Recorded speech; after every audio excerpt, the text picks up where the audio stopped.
6 feet से ज्यादा की लंबाई, 100 किलो से ऊपर का वजन और सीने में कानून को ठेंगा दिखाने का वो बारूद जिसने 3 राज्यों की पुलिस को पूरे 28 साल तक चैन की सांस नहीं लेने दी, जिसके नाम से चंबल के बीहड़ कांपते थे, जिसकी एक धमकी से राजस्थान की सियासत में भूचाल आ जाता था और जिसके गुनाहों की गूंज देश की सबसे बड़ी पंचायत यानी संसद तक सुनाई दी थी। आज उस चंबल के आखिरी बड़े नाम का अंत हो चुका है, लेकिन ये अंत कोई आम अंत नहीं है। ये अंत अपने पीछे छोड़ गया है कई ऐसे सुलगते सवाल जिन्हें सूबे के सबसे सुरक्षित माने जाने वाली जेल को कटघरे में खड़ा कर दिया है। 125 मुकदमों का वो बेताज बादशाह जो कभी पुलिस की गोली से नहीं मरा, वो जेल के एक बंद कोठरी में इतनी आसानी से ढेर हो गया। क्या ये सिर्फ 2 कैदियों की आपसी लड़ाई थी या फिर इसके पीछे कोई बहुत बड़ा और गहरा चक्रव्यूह रचा गया था? आज की इस स्पेशल रिपोर्ट में हम आपको चंबल के उस खूंखार नाम की पूरी कहानी बताएंगे। साइकिल से दूध बेचने वाले एक आम लड़के के डकैत बनने से लेकर अजमेर जेल की सेल नंबर 5 में उसकी आखिरी सांस तक की पूरी टाइमलाइन बने रहिए हमारे साथ, क्योंकि आज पन्ना दर पन्ना हर वो राज सामने आने वाला है जो अब तक छुपा हुआ था। तारीख 29 जून 2026, वक्त दोपहर के ठीक 3 बजे। स्थान राजस्थान की सबसे सुरक्षित कही जाने वाली अजमेर हाई सिक्योरिटी जेल का वार्ड नंबर 2, ब्लॉक नंबर 4 और सेल नंबर 5। इसी बैरक के भीतर चंबल के कुख्यात डकैत जगन गुज्जर की जीवन लीला समाप्त हो जाती है। जेल प्रशासन का दावा है कि मर्डर केस में बंद 26 साल के एक कैदी बिष्णु जाट ने गमछे से गला घोटकर जगन गुज्जर को मौत के घाट उतार दिया। खबर आग की तरह फैलती है और पूरे राजस्थान के प्रशासनिक अमले में हड़कंप मच जाता है। जिस जगन गुज्जर को पकड़ने के लिए पुलिस को 15-15 दिनों तक भीड़ों को और जंगलों में खाक छाननी पड़ती थी, जिसने अपनी जिंदगी में कभी पुलिस के सामने सीधे घुटने नहीं टेके और हमेशा अपनी मर्जी से अपनी शर्त पर 4-4 बार बड़े बड़े राजनेताओं और अफसरों के सामने सरेंडर किया, उसकी लाश जेल के फर्श पर मिलती है। इस मौत के बाद जब जगन का अंतिम संस्कार हुआ तो चंबल ने एक और अजीब नजारा देखा। जगन के 3 सगे भाई जो खुद अपराध की दुनिया के बड़े नाम हैं,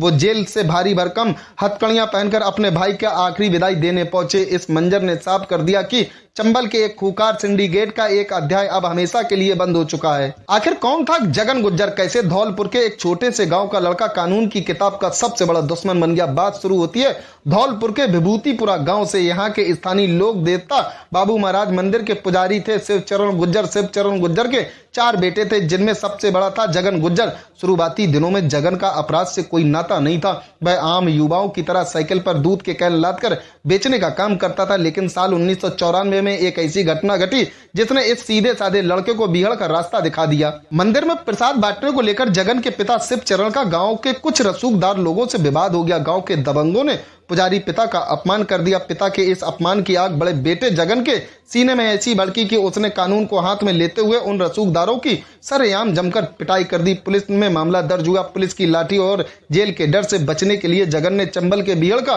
रुख किया और वहां जाकर उसने बीहड़ में उतरने के बाद जगन गुज्जर ने पीछे मुड़कर नहीं देखा। लेकिन 5 साल बाद उसकी जिंदगी में एक और मोड़ आया। खानपुर गांव में जगन के सगे जीजा की हत्या कर दी गई और हैरान करने वाली बात यह थी कि इस हत्या के पीछे खुद उसी गैंग के सरगना मोहन गुज्जर के रिश्तेदारों का हाथ था। जगन के सामने धर्म संकट था। वह 5 साल तक सही मौके का इंतजार करता रहा, अपने गुस्से को पीता रहा और फिर आया साल 1999। जगन गुज्जर ने अपने जीजा की मौत का बदला लेते हुए अपनी ही गैंग के लीडर मोहन गुज्जर और उसके सबसे करीबी साथी को मौत के घाट उतार दिया। इस दोहरे हत्याकांड के बाद जगन गुज्जर ने चंबल के इस बड़े गैंग की कमान पूरी तरह अपने हाथों में ले ली। इसके बाद उसने अपने 3 भाइयों पप्पू गुज्जर और बाकी 2 भाइयों को भी इस काली दुनिया में शामिल किया और खड़ा किया एक ऐसा पारिवारिक सिंडिकेट जिसने उत्तर प्रदेश के आगरा, मध्य प्रदेश के मुरैना और राजस्थान के धौलपुर व करौली जिले में अपना खौफ कायम कर दिया। धौलपुर और करौली की पत्थर खदानों से करोड़ों रुपए की चौथ वसूली करना और शादियों में बारातें लूटना इस गैंग का मुख्य पेशा बन गया।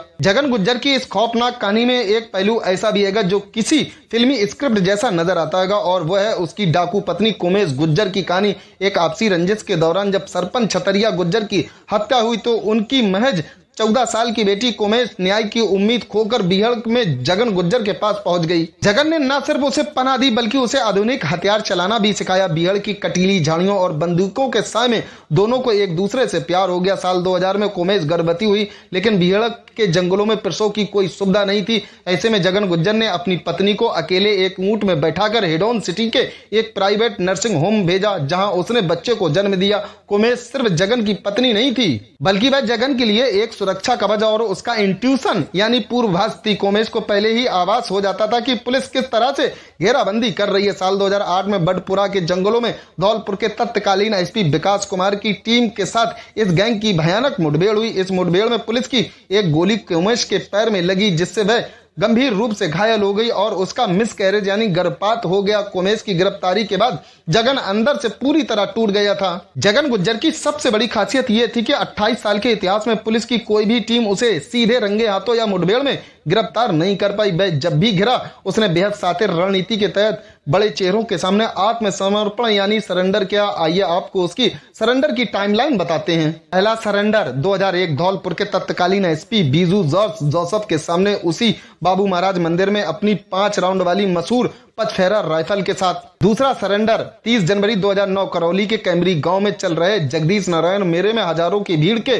बीच तत्कालीन सांसद सचिन पायलट के सामने। उस वक्त पुलिस को इनपुट थे कि जगन के पास AK-47 भी है, लेकिन उसने फिर से अपनी पचफेरा राइफल ही सौंपी। तीसरा सरेंडर 20 अगस्त 2018 भरतपुर रेंज की IG मालिनी अग्रवाल के सामने बयाना थाने में जाकर। चौथा सरेंडर 28 जून 2019 एक बार फिर अपने पैतृक गांव विभूतिपुरा के बाबू महाराज मंदिर में। इस बार उसने 312 बोर की राइफल के साथ सरेंडर किया और चालाकी ये की सरेंडर से पहले मीडिया को बुला लिया ताकि पुलिस उसका एनकाउंटर न कर सके। जगन गुज्जर का दुस्साहस इस कदर बढ़ चुका था कि साल 2008 में गुज्जर आरक्षण आंदोलन के दौरान उसने राजस्थान की तत्कालीन मुख्यमंत्री वसुंधरा राजे सिंधिया को सीधे चुनौती दे डाली। उसने धमकी दी कि वह धौलपुर में स्थित मुख्यमंत्री के महल को बम से उड़ा देगा। हालांकि बाद में कानूनी शिकंजे से बचने के लिए वह इस बयान से मुकर गया। जगन ने राजनीति में भी कदम रखने की कोशिश की। 6 मार्च 2017 को जब उसे हाई कोर्ट से जमानत मिली तो उसने अपनी पहली पत्नी ममता गुज्जर को धौलपुर विधानसभा उपचुनाव में प्रत्याशी के रूप में मैदान में उतार दिया, लेकिन जनता ने डकैत के खौफ को